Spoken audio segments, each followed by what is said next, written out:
My name is Rizwan Wadan. I'm a filmmaker. I work on features and dramas. The Error and Terror project is something that I've been working on developing and setting up for almost a year.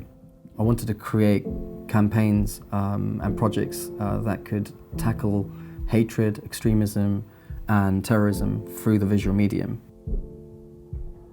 I have worked with Riz, the director, before, and one evening he called me up and was like, hey, there's this letter coming out, we need to do something about it. What normally on bigger productions you would have in pre-production to decide what kind of shots you're gonna do, how you're gonna approach the film, how you're gonna shoot it.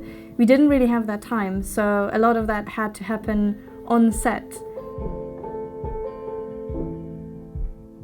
In The Struggles, we've got 3 separate storylines tied together by a radio show.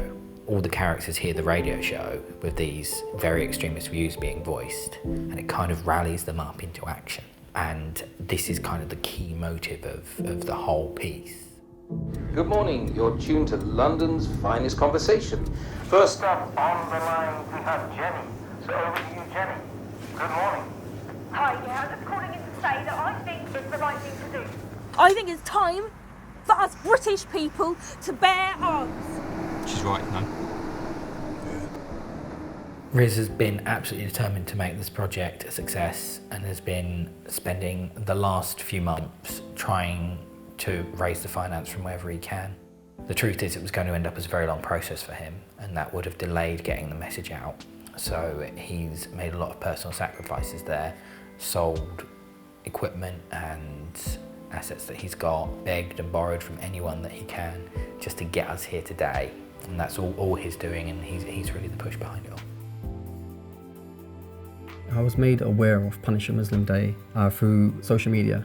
You get points for verbally abusing a Muslim, you get points for pulling a hijab off a female, acid attacks, beating up a Muslim, stabbing or killing a Muslim, running them over, burning a mosque. When I looked at it, I thought pretty much every single crime or act that is intended to be rewarded has already taken place. And for those individuals that have experienced and felt this, for them, that day was Punish a Muslim Day. It is a specific day that was on this letter, and I'm German, so it reminded me of the Kristallnacht. I'm not sure how to translate it. It's basically one night where a lot of people went out on the streets and destroyed Jewish shops and their shop fronts, and Islamophobia and anti-Semitism aren't equatable, but they come from the same place.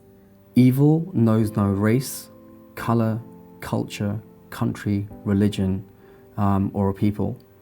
Some people are just evil. We weren't aiming for this to be our first campaign. We have other campaigns that we are currently in process of producing and developing. And those tackle issues of extremism, hatred and terrorism from other groups that are not British, not white.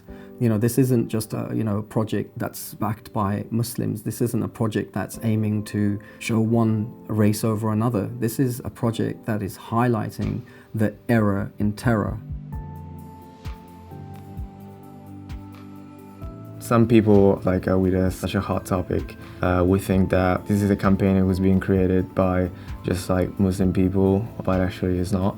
Myself, for example, I'm not Muslim, I'm from Italy, I'm not from the UK. I feel like it is a topic that hits humanity in general.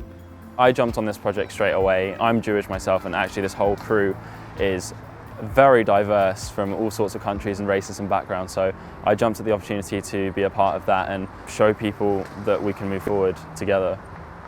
One of our aims for this project is to deter anyone who's harbouring any thoughts of extremism and possibly thinking about carrying out acts of violence to achieve their political or ideological aims, to actually think, reason, reflect and look back at history and realise that taking that dark path towards destruction is just not going to lead you towards success, and there is another way. It's easy to get into arguments and to have your position and say, no, this is my position, your position's nonsense, and then you're just bashing against each other. Let's open up a dialogue. Let's talk about what people's views are and why they hold those views. We have to learn to turn confrontations into conversations, and this is what this film has allowed us to do. If you are going to pick up a weapon to shoot someone, make sure it's not a gun. Make sure it's a camera. If you want to cut someone with something, make sure you cut with an editing software. Learn how to, tackle these socio-political issues through film.